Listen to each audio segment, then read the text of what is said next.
Hey, good morning, everybody. We're here today with Bruce Garner and with LSU, and really glad he's here in the field today with us.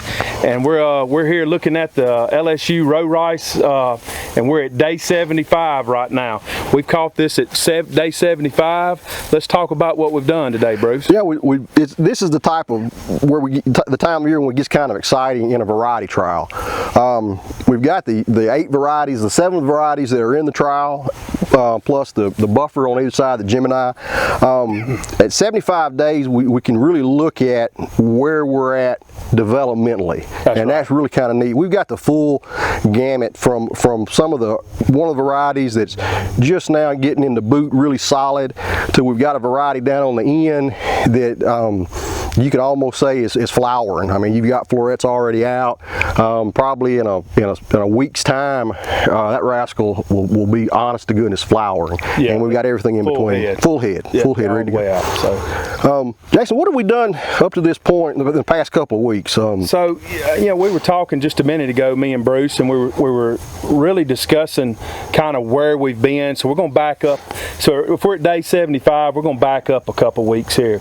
So a couple weeks ago, well, let's say 4 years ago, I started this LSU trial with Keith Collins and Keith Fontenot, and Bruce has came in here this year for the first time.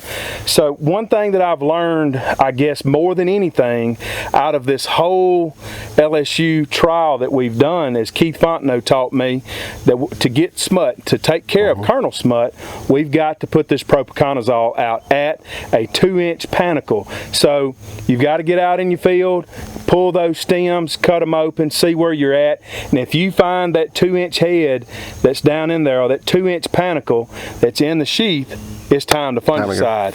And so what we did is we went in with a shot of azoxystrobin and propiconazole. Azoxystrobin just to try to take care of the sheath blight if we had some blow up, but mainly the propiconazole at 8 ounces to help with our smut, take care of that smut problem. You know, and we were actually checking the field the day after you made the application.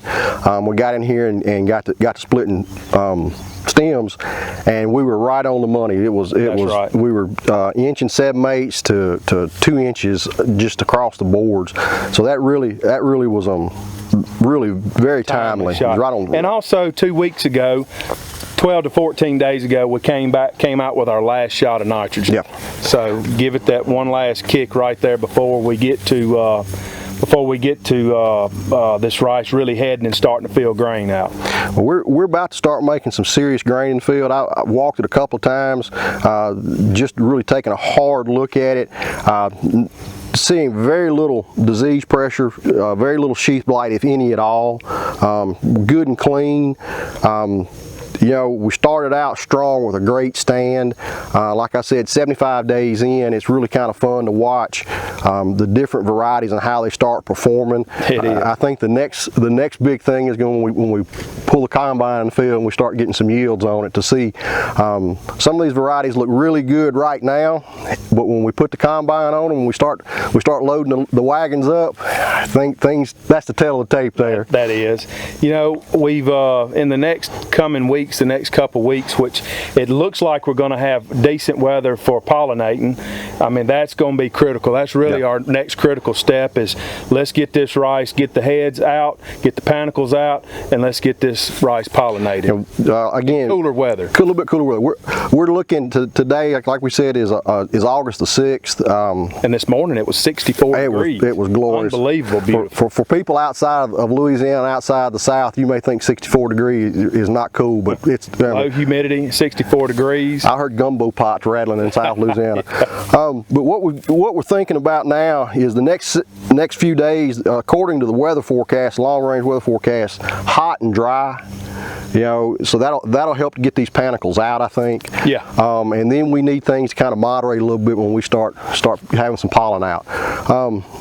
Again, thank you for being out here with us today. Thank y'all for viewing. If you hadn't seen the row rice field day, it's in a link down below.